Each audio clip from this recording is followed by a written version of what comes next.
لابس وياني የወያኔ ልብስ ለብሼ በዚህ ጉዳይ ላይ ሱዳን ትልቅ የሆነ እጅ ነበረው ይለናል። ግብጾችም ደግሞ በዚህ ጉዳይ ላይ በደንብ ተሳተፉ። እዚህ ጋር ብዙ መስመር ግን አንድን የውጭ ኃይል በኋላ ላይ እንደዚህ ሊስቀብህ ማለት ነው ህዋትዬ እንደዚህ ታሪክሽን አውጥቶ ሊያወራብሽ ልብሱን አልብሰህ يصفوا كتيبة كاملة لحماية السفارة السودانية ሌላው ይላል ያው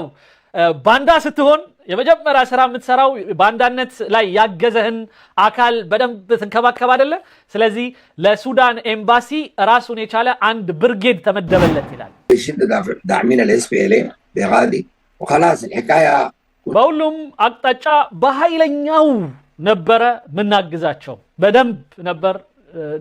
የደገፍናቸው ብዙውን በግና ማስኪን الحزز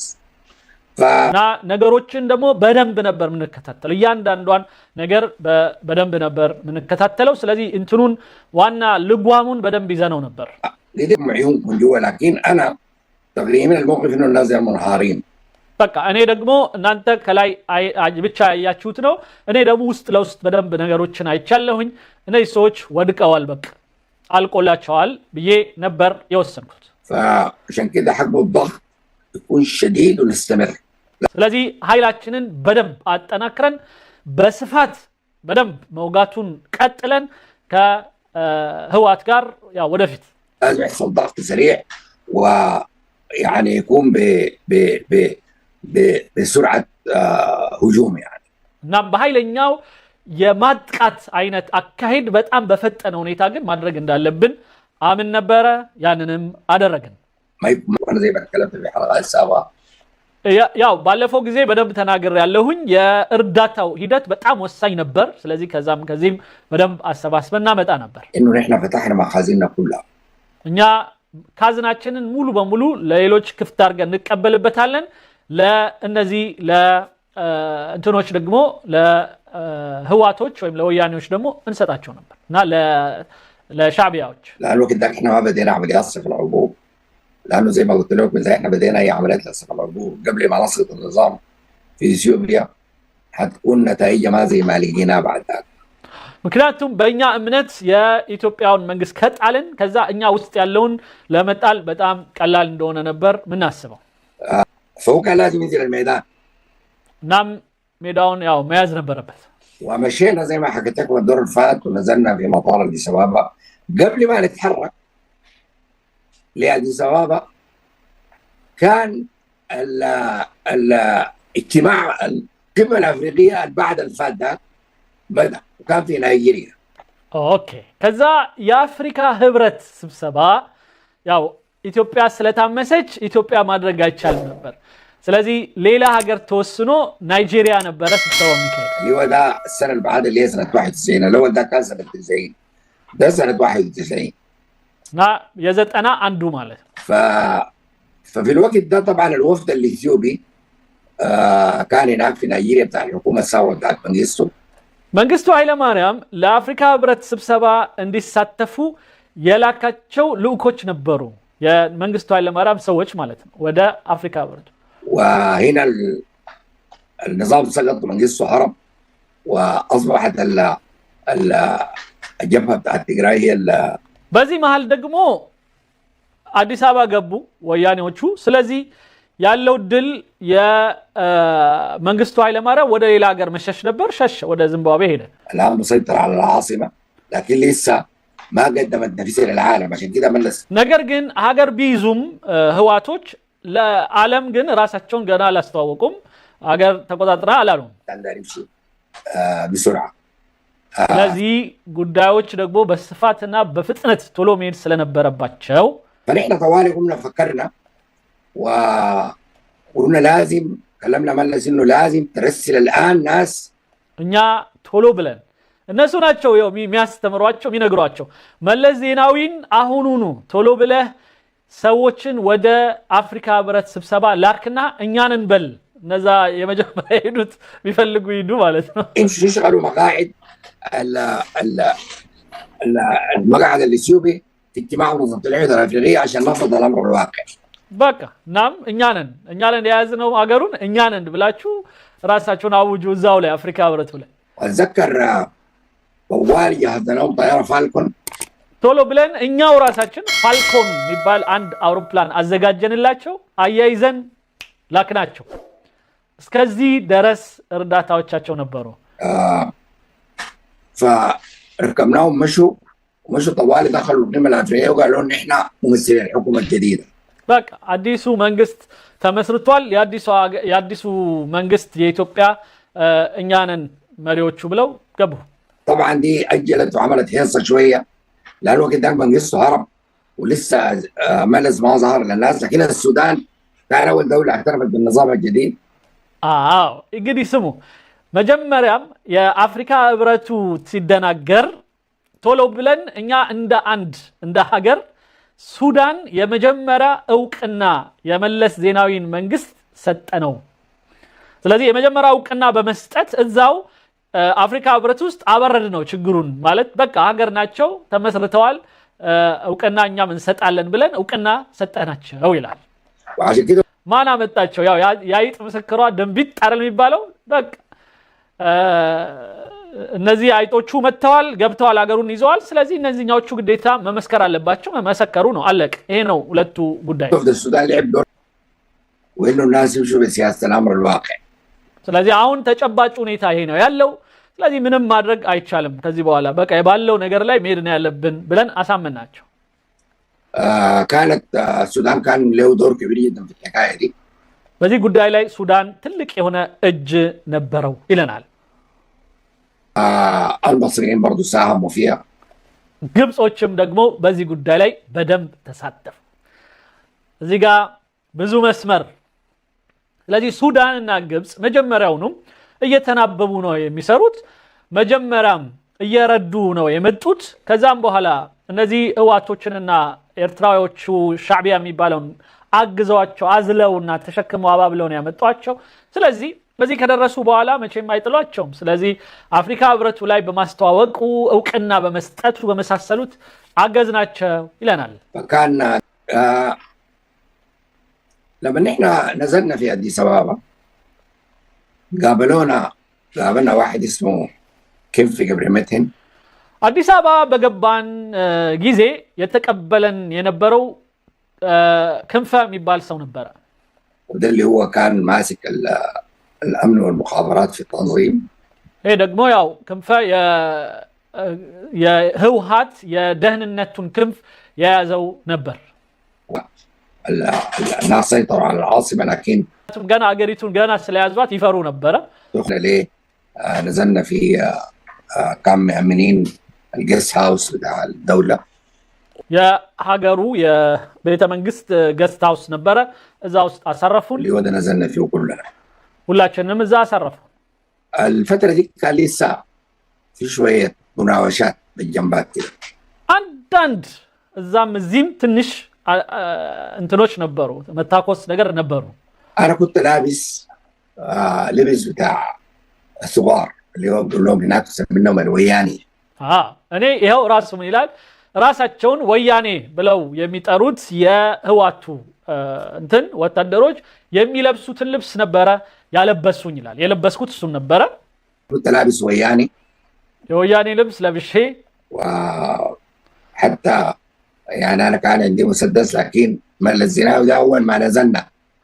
እኔ የራሴ ሽጉጥ ነበረኝ ይላል አስቡት የሱዳን የደህንነት ስራ ወይም የስለላ ስራ ሰራተኛ መሳሪያውን ይዞ ነው አውሮፕላን ይዟቸው ሄደው አንዱ ነው ከነሱ አካል ነው የወያኔ ልብስ ነው የለበሰው ሽጉጥ ይዟል የራሴ ሽጉጥ ይዣለው ይላል في مطار اديس ابابا በአዲስ አበባ ኤርፖርት ላይ قام قلع الحزام بتاعه የራሱን መለስ ዜናዊ መጥቶ እኔን አለበሰኝ ከነ ሽጉጡ ሸለመኝ ይሄ የሚገባው ላንተ ነው አለ دي هديه مني لك للتاريخ ይሄ ታሪካዊ የሆነ ስጦታዬ ነው ብሎ የራሱን ሽጉጥ ለኔ ሸለመኝ ይላል ويعني كانت فعلا اونر كده ለኔ ትልቅ ክብር ነበር ይላል ሀገር ወግቶ አስወግቶ መንግስት ጥሎ አስጥሎ ክብር ማግኘት አሰባችሁት اللي قدام الناس كلها قلع مسدسه በሰዎች ዘንድ ሰው ባለበት የራሱን ሽጉጥ ዝናሩን ፈቶ እኔ ወገብ ላይ አሰረልኝ بس اليوم وقال لي انت تستاهل المسدس ده ይህንን ሽጉጥ አንተ ነህ መያዝ የሚገባህ አለኝ فمشينا لما مشينا كان طوالي كان لازم يعمل انا قلت لهم تستعجلوا بعمل اجتماع مع البعثات الدبلوماسيه الليله قبل بكره ሌላው እኔ ያመላከትኳቸው ነገር ይላል በቃ ጉዳዩን በሙሉ የሚመሩት እነሱ ናቸው አይገርም ሱዳኖቹ የዲፕሎማሲ ሰዎችን አሁኑኑ ሰብስበህ አናግራቸው አልኩት ያ ማለት የሀገሩ ኤምባሲዎች ካሉት ጋራ አስተሰባስበህ አውራቸው አልኩት الثورين في الايام الاولى دي قاعدين واذكر من الحاجات الطرائف اللي حصلت يعني አንዳንድ ለሱ እንግዲህ አስቂኝ ናቸው ወይም ደግሞ አንዳንድ ገራሚ አጋጣሚዎች ይላል ለኔ ህመም ናቸው አብረን እንስማው انا طبعا الزول طردني من اثيوبيا زمان وده كان هو السفاح بتاع منجستو አንድ በመንግስቱ ኃይለማርያም ጊዜ ኃይለኛ የነበረ የደህንነቱ ክፍል ኃላፊ የነበረ እኔን ሲሰልል ሀገር ውስጥ ስላባረረው ማለት ነው እኔን ከሀገር ውስጥ ያባረረኝ የሆነው ሰው كان مدير جهاز الامن الاثيوبي اسمه كولونيل تسفاي ولد سلاسي ኮሎኔል ተስፋዬ ወልደ ስላሴ የሚባል በመንግስቱ ኃይለማርያም ጊዜ የደህንነት ክፍል ኃላፊ የነበረው اللي يعني اصدر امر الطرد بتاعي من هناك እኔንም ከሀገር እንድባረር ያዘዘው እሱ ነበር ይሄ እኮ ስራው ነው ትክክለኛ ስራው ነው የሰራው የመንግስቱ ሆነ የወያኔ ሆነ የጂኒ ሆነ ግን ሀገሩን በሚያስተዳድርበት ወቅት ሀገር ውስጥ ሊሰልል የመጣን ሰው ማባረር ልክ ነው እንደውም እንደዚህ አይነት ሰው ሊሸለም ነበር የሚገባው ነገር ግን እኛ ሀገር ግን በተቃራኒው ስለሆነ ምክንያቱም ህዋት ታግዞ የመጣው ታዝሎ የመጣው በዚህ ሰው ስለሆነ ምን እንደሚያደርግ እንየው فكانوا هم بيجيبوا القيادات كان المنطقه بتاعت الجيست هاوس مقسوم لجزئين ይህንን እኛን ያሳረፉበትን ገስት ሃውስ ለሁለት ነበር የከፈሉት ይላል አንደኛው እንደኛ አይነት እንግዳ ማሳረፊያ ነው ሌላው ደግሞ እንደነዚህ አይነት ሰዎችን መቅጫ ነበር يجوا عماره كبيره كده كان برضه بيجيبوا فيها قيادات بتاعت الاثيوبيين بيتقلوا هناك ويجيبوا والجزء الثاني اللي واحد እስር ቤት ነበር ለእንደነዚህ አይነት ሰዎች ማሰሪያ ነበር የደህንነት ኃላፊው ምናምን በጣም ትልልቅ ስልጣን የነበራቸውን በሙሉ የሚያስሩበት ክንፍ ነበረ እዛው እንትን ውስጥ كنا قاعدين فيه جينا ماشيين وكان في دون لابس لبس بتاع الوياني የወያኔ ልብስ አልብሰውኝ ይሄ ምን ያህል እኔ የውርደት ነገር እንደሆነ ነው የሚሰማኝ የወያኔ ልብስ አልብሰውኝ ከክንፈ ጋርና ክንፈ ማን ነው ስሙ ያባቱ ስም ጠርቶት ነበር ክንፈ ምናምን የተያዘው ማለት ነውና አንድ ላይ ወስደው ምን አረጉ يعني ما في رزونين باقي الناس طبعا كنا شباب الوقت ذاك በወቅቱ ወጣቶች ነበር لسه فجينا قام لقيت لا قاعد تسفاي ولا كيف قال لك هذاك تسفاي جبناه ክንፈ አየኸው አመጣንልህ ይሄ ተስፋዬን ያባረረህን ታስታውሰዋለህ ይሄን ሰውዬ አለኝ አለ ታስታውሰዋለህ ይሄን ሰው አመጣንልህ ያ የፈለከውን አድርገው አይነት ነው አመጣንልህ ይኸው قال لي امشي شوف عارفك ولا ما عارفك እኔ በደንብ አውቀዋለሁ فهذه كانت يعني مواقف طريفه فانا جيت سلمت عليه وقلت له يا تسفاي انت بالامريك قلت له እንደምን አሉ የሲ ሌላው ቀርቶ አማርኛም ስለምችል አቶ ተስፋዬ እንደምን አሉ አልኳቸው ይላል كانت يعني مواقف طريفه ይሄ ነበር በጣም የሚያስቀው ወይም ደግሞ የሚገርመው ከሆኑት ነገሮች ከተለይ ልዩ ከሆኑ አጋጣሚዎች መካከል فانا جيت سلمت عليه وقلت له يا تسفاي انت بالامريك قلت له እንደምን አሉ انا كنت اتكلمت بالانجليزي ከዛ በኋላ በእንግሊዝኛ ቀጠልኩኝ እንደምን አሉ አቶ ተስፋዬ ካልኩኝ በኋላ do you recognize me ታውቀኛለህ دام عليك كده فجأة فتح عينيه وده كبار جدا جدا አይኑን በኃይለኛው ከፈተው የደነጋጤ ይላል وانا لابس لبس وياني እኔ ደግሞ የለበስኩት የወያኔ ልብስ ነው قلت له we made it አደረግናት አንድ የሀገር የራስህ አንድ አካል ነው ማለት እኔ እስከሚገባኝ ድረስ ሌላው ቀርቶ ህዋት ቢመጣ ህዋት ማድረግ ያለበት ብዬ ማምነው የአለውን መንግስት አብረው ሲሰሩ የነበሩትን ሰዎች በሰላማዊ መንገድ አብሯቸው መስራት ነው ምክንያቱም ከመንግስት ታዘው ነው የሚሰሩት ወታደሩም ቢሆን ምኑም ቢሆን በቃ ሀገር ተቆጣጥራል ስለዚህ ወታደሩን ሽባ ማድረግ ነጥቀህ ለማኝ ማድረግ ሞርወር ምናምን ይሄ በጣም ተገቢ ያልሆነ ስራ ነው ብዬ ነው ማምነው እንደዛው በዚህ አይነት መልኩ ማዋረድ አንድን የሀገርን ደህንነት ሲጠብቅ የነበረ ሲሰራ ምንም እንኳን በሐሳብ ልዩነት ቢኖረንም ማን ነው መንግስቱ ኃይለማርያም የማይስማሙት እኛም አንስማማበት ብዙ ነገሮች አሉ ነገር ግን እንደ ሀገር ግን ቢያንስ ኦነር ቢያከብራቸው ምን አለ ዝም ብሎ ቢያንስ ወይም ቢተዋቸው ቢያንስ ባያዋረዳቸው ሌላው ቀርቶ ቢገላቸውስ የክብር ግድያ ማለት የክብር ሞት ቢገላቸውስ ግን አንድን የውጭ ኃይል በኋላ ላይ እንደዚህ ሊስቅብህ ማለት ነው ህዋትዬ እንደዚህ ታሪክሽን አውጥቶ ሊያወራብሽ ልብሱን አልብሰህ የህዋትን ልብስ አልብሰህ የወያኔ ልብስ አልብሰህ አንድ የኢትዮጵያ የደህንነት ኃላፊ የነበረ ሰው ፊት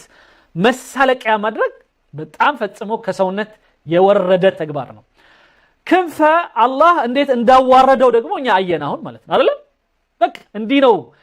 ሰውን አዋረደ እሱ ተዋረደ ሁሌም ሌሎችን ደግሞ የሚያዋርድ ይቀጥላል ማዋረድ የሚገባውን ኃይል ይኖራል ማውረድ ከስልጣኑ አለ ምናምን ከዛ ግን በተለየ መልኩ እንዲህ አይነት አንድ በሀገር ጉዳይ ላይ ሲሰልል ምናምን የተያዘ አንድ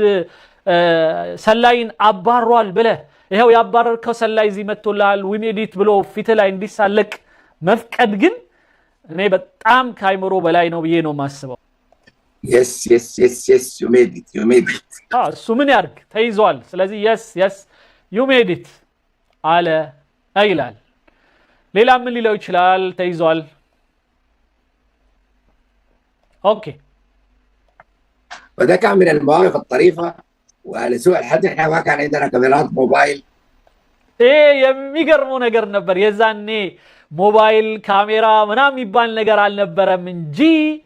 እያነሳን አሁን አቆይላችሁና አሁን ላይ አሳያችሁ ነበር عشان الطريفه اللي انا عارضها عليكم በጣም አስደሳች ነገር ነበር አሁን እያየን ነሳለቅበት ነበር ነው በቃ ሰራንልህ እንለው ነበር فبعد ذاك مشينا برضه بدينا نشوف بدوا يجمعوا في ناس الامن يعتقلوا بدينا ننظم ከዛ አብረው ናቸው ይሁት የደህንነቱን ጉዳይ ምናምን እንዴት እንደሚያደርጉ አብረን ማስተካከል ጀመርን አገሪቱን ማለት የደህንነቱ ስራ ላይ አካል ሆኜ ሰራሁኝ የሱዳን መንግስት ኦሬዲ እኛን ሁለተኛ ሀገር አድርጎ ገዛን ማለት ነው ተቆጣጣረን በወያኔ ምክንያት አንድ ላይ አብሮ ያግዛል የደህንነቱ አካል በቃ ያንተ ስራ እዚህ ድረስ አብቅቷል ከዚህ በኋላ የራሳችን ሀገር ነው እኛው እናረጋለን ባይ ባይ ብሎ እንደማሰናበት አይና ከኛ ጋር ሽንኩርት ክትረፍ ብሎ አብሮ ዘውዘው ማድረግ በየጉዳዩ ላይ ከዛም የበለጠ መሳለቅ ቀጥል واول ما دخلنا اول مره ندخل مع صاحبي كيف اذا دخلنا مكتب ከጓደኛዬ ከወዳጄ ከንፈጋራ ወዳጅ ሆነ ወዲያው ከከንፈጋራ አብረን የደህንነቱ ቢሮ ውስጥ ገባንና ተስፋዬ ወልደ ስላሴ ባለበት ወይም የተስፋዬ ወልደ ስላሴ ቢሮ ገብተን وقعدنا نعاين في المكتب وكده اول مره يخشوا በመስሪያ ቤት ውስጥ ገብተን ክንፈራሱ ለመጀመሪያ ጊዜ ነው የሚገባው ዛ ቢሮ ውስጥ فنبقى ليش لك سوفينير من هنا ከዚህ ውስጥ የክብር ነው የምትለውን አንተ እፈልገዋለሁ የምትለውን ነገር ውሰድ አለኝ ሌላ ውርደት በቃ ይሄ ቤትህ ነው አንተ የፈለከውን ይሄንን ፋይል ፈልጋለሁ ይሄን የሰውየውን የሆነ ነገር ፈልጋለሁ ይሄንን የሰውየው ሲቀርጽበት የነበረ መሳሪያ የፈለከውን ውሰድ اسسوا كتيبه كامله لحمايه السفاره السودانيه ሌላው ይላል ያው ባንዳ ስትሆን የመጀመሪያ ስራ የምትሰራው ባንዳነት ላይ ያገዘህን አካል በደንብ ትንከባከብ አይደለ ስለዚህ ለሱዳን ኤምባሲ ራሱን የቻለ አንድ ብርጌድ ተመደበለት ይላል ወታደር የሱዳን ኤምባሲ ማን ያስታውሰዋል? የዛኔ ታየኝ እኮ በደርግ ጊዜ የሱዳን ኤምባሲ ታስቦ የሆነ ሰው ሊያጠቃው ይችላል ተብሎ አይታሰብም። ግን ለነሱ ኦነር እንዲሆን ለነሱ ክብር ተብሎ የሱዳን ኤምባሲ ልዩ የወታደር ኃይል ተመድቦለት ይጠበቅ ነበር አለ። ኦኬ احنا مشينا لناس السفاره وقابلناهم هناك لقيناهم محميين بكتيبه كامله بتاعت تجراي እና እነዚህ የትግራይ ከቲባዎች ወይም ሙሉ አንድ ቡድን ማለት ነው። ከቲባ ማለት አንዳንዴ ብርጌድ በጣም ብዙ ይሆንበታል መሰለኝ አላውቀውም። ከቲባ ማለት ብቻ የሆነ ቡድን ነው፣ በጣም ሰፋ ያለ ቡድን ኤምባሲው እንዳለ ወጥሮ ይከላከል ነበረ። አምባሳደሩን ምኑን የሚጠብቁት እነሱ ነበሩ ወዲያው وكانوا يعني معيدين ሌላው የዛኔ የኛ ዒድ ነበረ ይላል፣ በዓል ነበር ለኛ። ምክንያቱም ስራቸውን ሰርተዋል፣ ኢትዮጵያን ሽባ አድርገዋል፣ ያለ ባህር አስቀርተዋል፣ ከኤርትራና ኢትዮጵያን ከኤርትራ በሚል አለያይተዋል፣ ትልቅ ገድል ሰርተዋል። ስለዚህ ያላቸው ድል ምንድነው? የኤምባሲ ውስጥ ሄደው መጨፈር ነው። ስለዚህ የእልልታ የደስታ የፌሽታ ቀን አከበርን። فبقى السودان بقى يعني عنده وضعيه كبيره جدا في اثيوبيا ስለዚህ በኢትዮጵያ ውስጥ ልዩ ስፍራ ኖረን እኛ ሱዳኖች